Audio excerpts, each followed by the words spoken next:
especially a starting year. And we should win based on that too, of all things. But the 401k, so there's a policeman, and he comes up, and he was guarding me along with lots of other people. Sir, I want to thank you.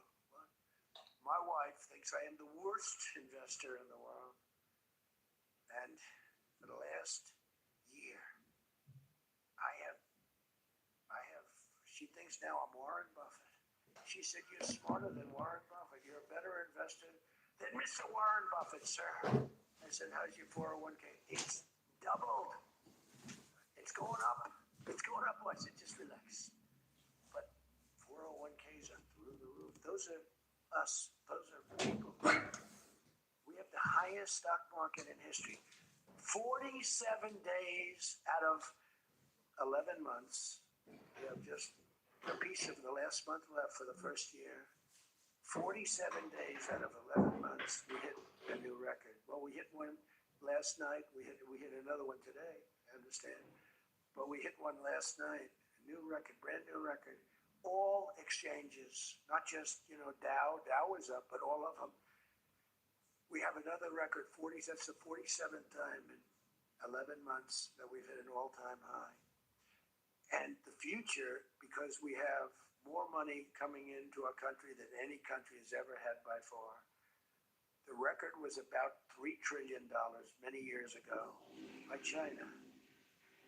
We've got $18 trillion pouring into our country. You know why? Because of tariffs. Because if they build a factory, they don't have to pay any tariff. They make it in another country and they send it in, they have a very big tariff to pay. So they can't pay that tariff. So what they do is they come in and they're building. But by the way, this is what China did to us for many years. It's just reversing it. Other than we have a great product. We were losing our product. Tell you what, if I had lost this election, if you had Kamala, it's the same thing, Joe and Kamala, I call them equals. If you had Kamala come in, I believe that our country would have been Venezuela on steroids. I used to say that during the campaign. If I don't win, we're going to have Venezuela. So we have 18 trillion coming in. I think we could hit 20 trillion by the time the year is up. Right? It's less than 1 year, 18 trillion. The record is $3 trillion. $3 trillion is a lot of money. 18 trillion is not even thinkable. That's all investment. That's building factories. That's building plants. You know how many car factories we have? Half of you guys are having car factories where you are. Louisiana is doing great. Georgia, right next to you, is doing great. Hello. Nice guy. All nice people. Actually, in this room, I can't see it. Is there anybody I'm supposed to dislike in this room? I think that a couple of people maybe didn't show up. There's only one that I really dislike. The same person that Mike gave up on, because there's something wrong with him. He's a sick person. But there's only one. The others, you just have to understand them. They have some problems too, but you just have to sort of go with them and understand them, feel sorry for them, advise their family. Are they okay?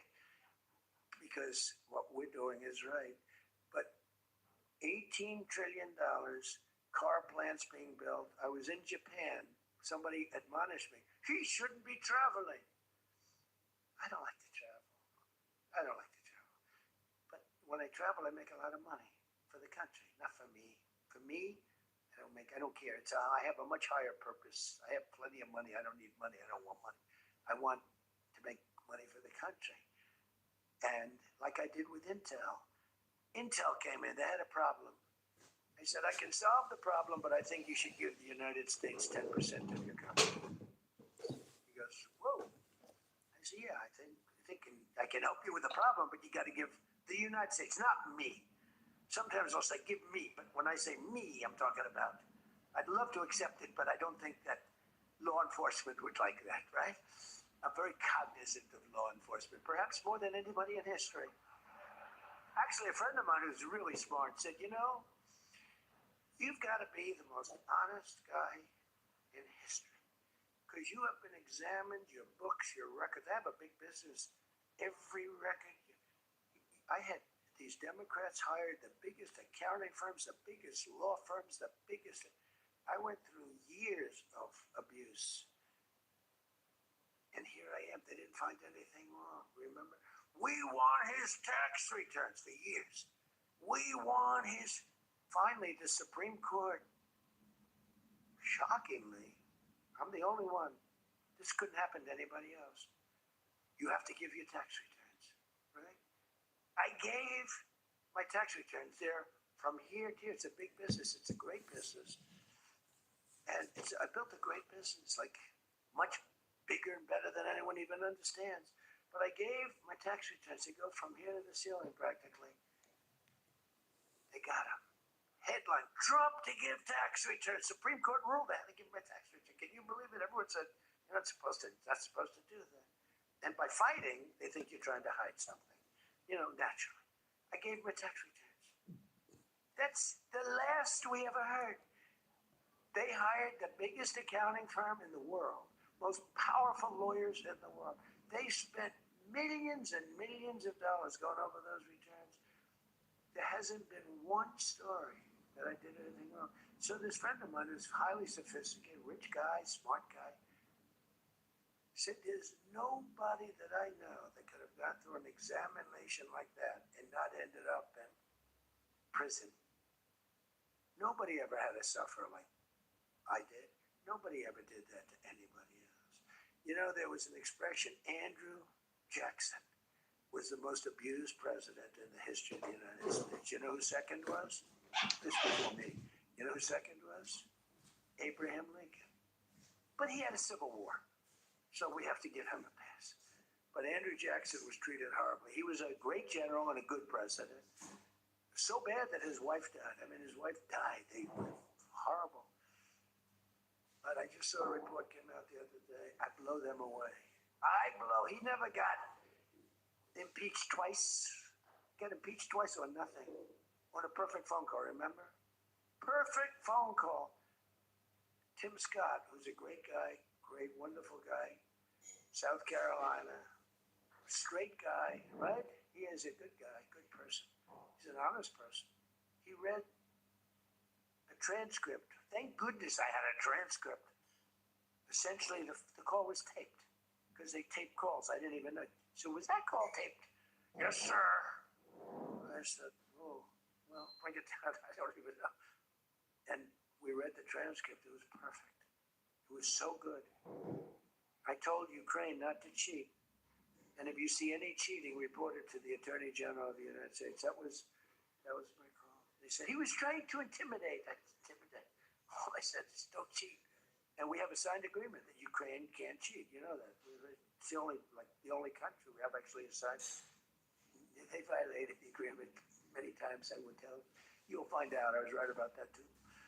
But nobody's got it. But this guy said to me, for you to have escaped. But the one thing, and I'll just end it, because Jim Jordan back there, world champion wrestler, 128-1. Whatever happened to the one guy? The Russian. He lost to, how dare you lose to a Russian? Do you know the more impressive record for Jim? Because I'm a big sports person. I love sports. Jim went to high school. As in high school, he was considered like the top wrestler. But he was undefeated in high school. Now, what that means is that as a freshman, he was beating seniors. Is that true? Were you actually undefeated? Seriously, were you undefeated in high school? That means as a freshman, he had to beat seniors, Steve. Nobody can, because there's such a difference between a freshman and a senior. To me, that's more impressive than anything. But I'm also impressed with his fight. Now we have to close the deal, Jim. We got to close the deal. Close that deal. So I respect. I saw Jim, and first time I met Jim, I looked at him. I said, "This is a tough-looking guy." But I noticed the ears; they were a little rough.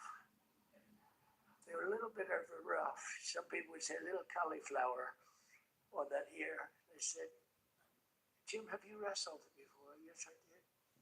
Where? Was it Ohio State? Something like.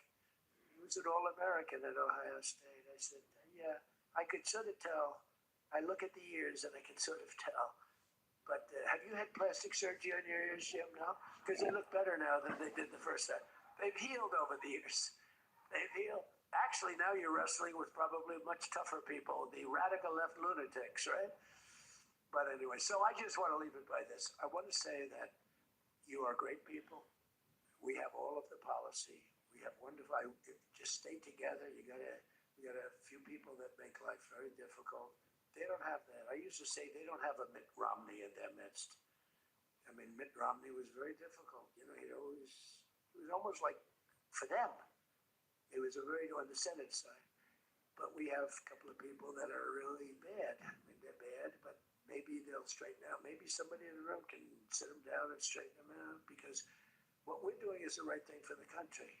We're not Republican or Democrat, or we're doing the right thing for the country. If you look at what we're trying to solve the healthcare problem. We're trying to get better healthcare at a lower price. I mean, that's a good thing, right? And the one thing I learned, just in concluding, and I said it like a month and a half ago, and it was the number one thing in the country. Even the fake news covered it. They tried to put a negative spin on it, of course. I said, I read a story about insurance companies making a fortune. A fortune. Their stocks were up 1,700%. Who invested recently in the stock that's up 17? And that's because the money that they're getting from Obamacare is massive. And the government generally. That means they're making a fortune. And as soon as that, because I'm like, I have a natural, I don't want to say it again, but I have a natural business instinct. I do. I've always done things. I've done some things that people say you're crazy, and I made a lot of money with. I've done a lot of things that were good. I have an instinct, right?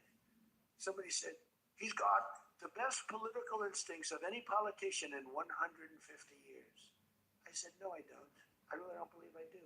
I think I have good instincts. I have common sense. But they said that it was a very complimentary statement, but I don't believe that's necessarily right. But I do have good policy. I have good common sense. And maybe they wheeled that into instincts. And I did become president. So can't be that bad. And I never did it before. Don't forget, I ran for president. I had a politician telling me very strongly, they said, sir, I've run for office 20 times and I've won 17. And I know what I'm talking about. This was at the very beginning of my first time. I said, well, I've only run once and I won, but I won for president. He said, you got me on that one. He's actually sitting in this room right now, that son of a gun. He knows who I'm talking about. He was giving me a hard time, but he's turned out to be a decent person. Not the best in the room, but the decent person. He's not my favorite in the room, but he's decent. But we have one thing that's really strong. Uh-oh, it's a fake news. Pulitzer Prize, right there, Pulitzer Prize. He got one for the bullet. He had the bullet, but he got, how many Pulitzer Prizes? 3 Pulitzer Prizes, and all talented guys. These are great guys. I don't like the people back there. These are the ones that take the pictures. Make me look thin for a change, Doug. Making me look a little bit heavy. I'm not happy about it. But one thing I did see and find out in the last 2 months, when you tell the people that we want the money to be paid to the people so the people can buy their own health insurance and health care, it's like, and I just said it, and I said it because I read a story on the front page of a certain paper that I don't even mention because it's so stupid paper, it's so bad, it's got so far off the Wall Street Journal, I don't mention it. I refuse to tell you that it's the Wall Street Journal. They've lost their way. This is not the Wall Street Journal of old. But I read a story on the Wall Street Journal, and it said that the insurance companies are making so much money. They weren't demeaning them or anything, and I guess as an investor, you're happy. When I read that, I said, wait a minute, they're making that kind of money, and they're making it because of stupid politicians, I hate to say, that we allow them to make it. If you guys can get in a room, because, we don't have that as one of our issues. It's the only thing they have. They're lousy at it. They came up with Obamacare. We tried to fight it. We almost had it won, but we didn't get 3 votes. We should have gotten them. But here's, you want want to turn this thing, you work on favored nations, you work on borders, you work on all of the things that we talked about. But now you take the healthcare issue away from them, and they want to fight it. You know why? They're all owned by the insurance companies, and they cannot fight it successfully. There's nothing they can do. That's like almost the voter ID thing. When they try and fight, I watched a guy trying to explain why we shouldn't have voter ID the other day, and the guy was a fool. He looked like an idiot. This is the same kind of an issue. Let the money go in the healthcare account or however you do it. Let the money go directly to the people. Now, you have to be a little flexible on Hyde. You know that. You got to be a little flexible. You got to work something. You got to use ingenuity. You got to work. We're all big fans of everything, but you got to be flexible. You have to have flexibility. I came out with a statement. Let the money go not to the big fat cats in the insurance companies that made 1,700% over the last short period of time. Let the money go directly to the people where they can buy their own health care. And I'm not sure that I've ever said anything that was more impactful. You know, I say a lot of things and have a lot of good ideas. And this was an idea that, I mean, the whole world went crazy. The whole country went crazy. The world went crazy with envy. If you can somehow do that, Mr. Speaker, Tom, all of you, Steve, if you can do that, you're going to have, this is going to be your issue. And the other thing is fertilization. They're trying to hit us on fertilization. They were dead on fertilization when I got a call from a very wonderful young senator from Alabama saying they had just lost the case. And the case had never been met with such scorn. Friends of hers were just going crazy. And I said, explain the issue to me. And it was on IVF, the fertilization. The judge ruled against and said all fertilization places have to be closed down, like immediately. It would have been a disaster. And fortunately, I picked it up, and we owned the issue. But now I understand they're trying to make a case on fertilization. You can't let them do that. Very important issue. All of these issues are very important issues. But you can own healthcare. Figure it out. Let the money go directly to the people.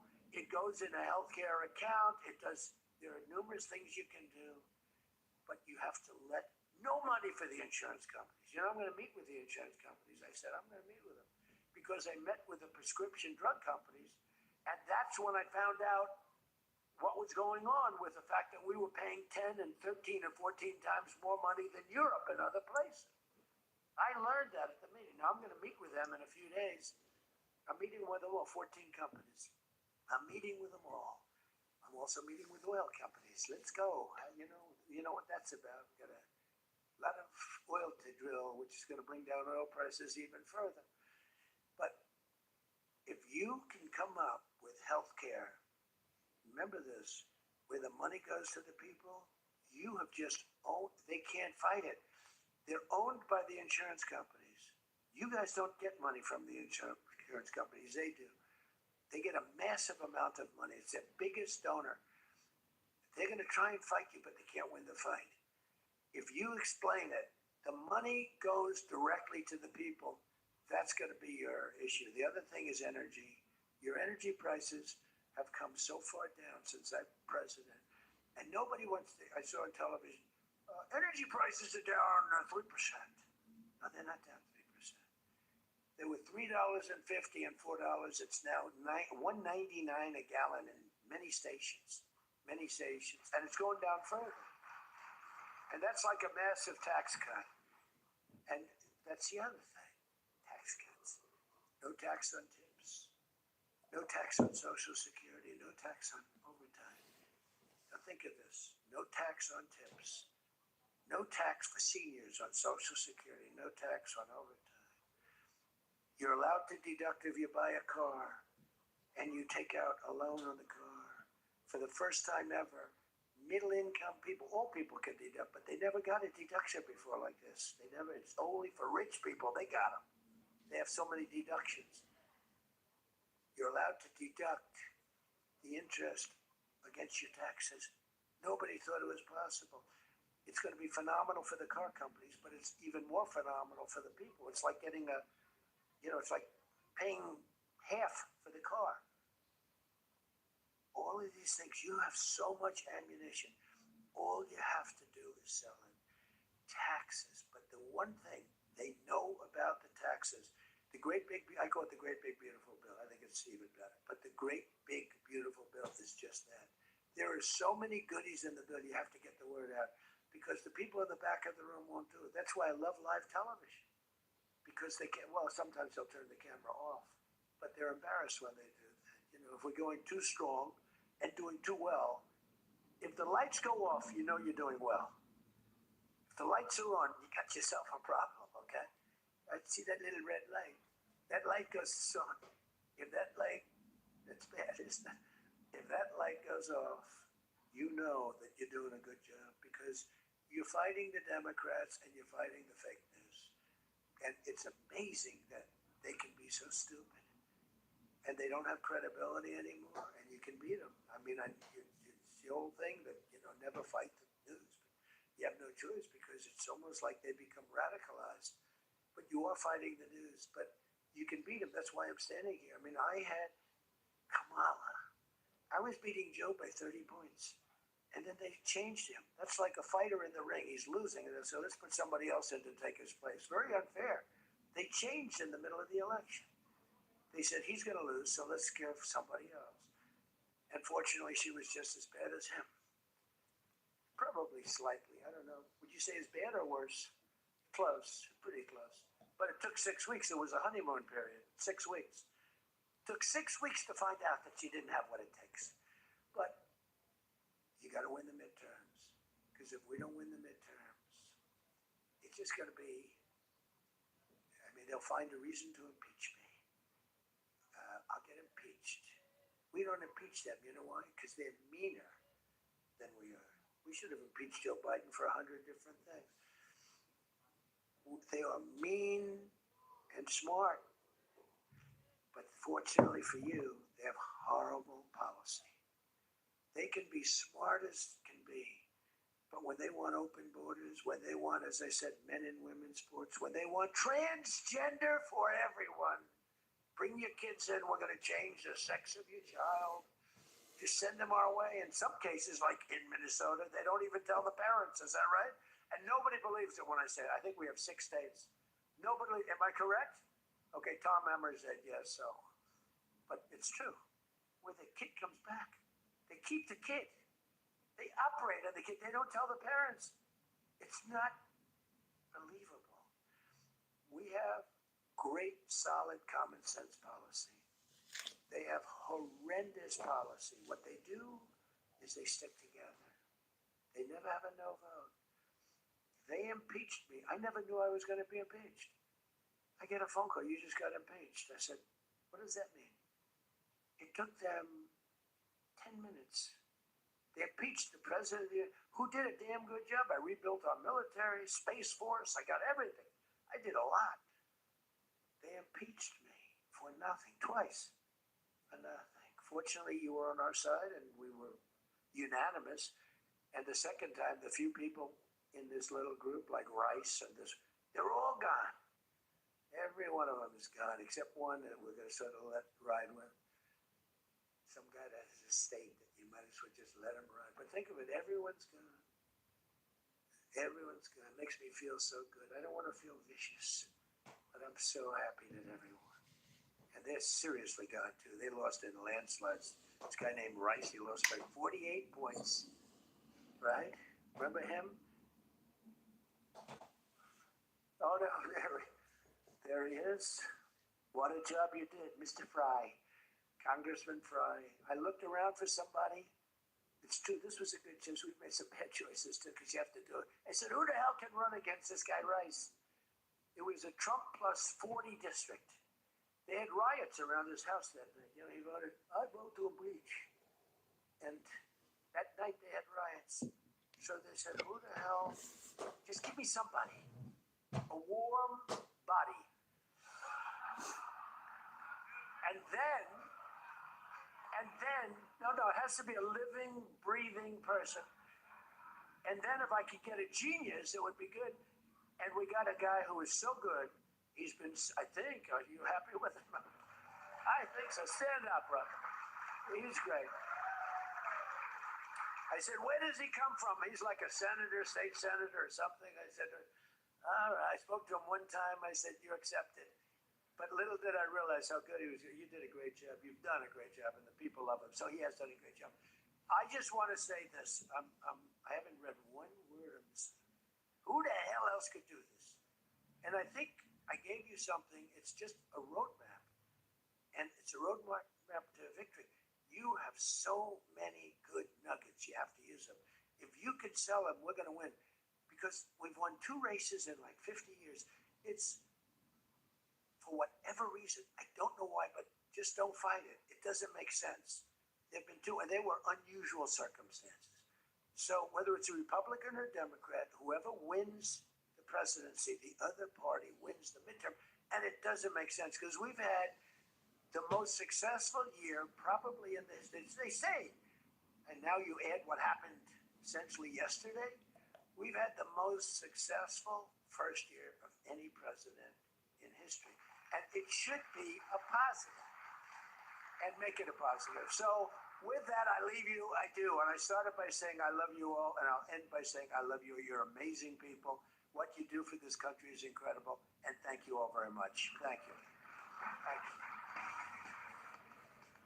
Well, welcome to the Martin Daubney Show. It is 4:35 p.m. You join us here live from the heart of Westminster. Donald Trump there speaking in Washington, D.C. to a room packed. There he is doing that renowned, infamous trademark Donald Trump dance. He referred to that in an expansive speech of over 90 minutes. He told us that Melania Trump had told him to stop dancing. He said, are you crazy? People love my dancing. A speech which encompassed practically every topic on the planet, from Venezuela, the audacious kidnapping of the former president Maduro, military, the proud military, the most sophisticated military on the planet.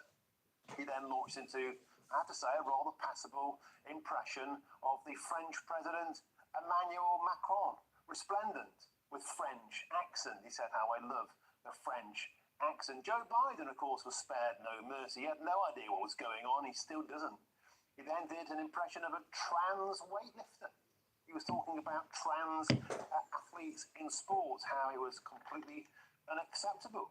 He talked about how the protesters outside in New York said everybody was happy in the world about Maduro being removed from power, apart from the people in New York. He said, where do they get these people? They're the ugliest people you could possibly find in their frayed hats, he went on. He talked about removing Venezuelan criminals from the country. He talked about how 90% of crime in DC was caused by 2% of the population. So we removed them. We deported them. 20,000 we deported or put in prison. He said there hasn't been a murder in DC in 7 months. We used to have 2 every week. He said there should be compulsory cognitive mental tests for all people in politics. Literally everything was on the table, and you can't turn off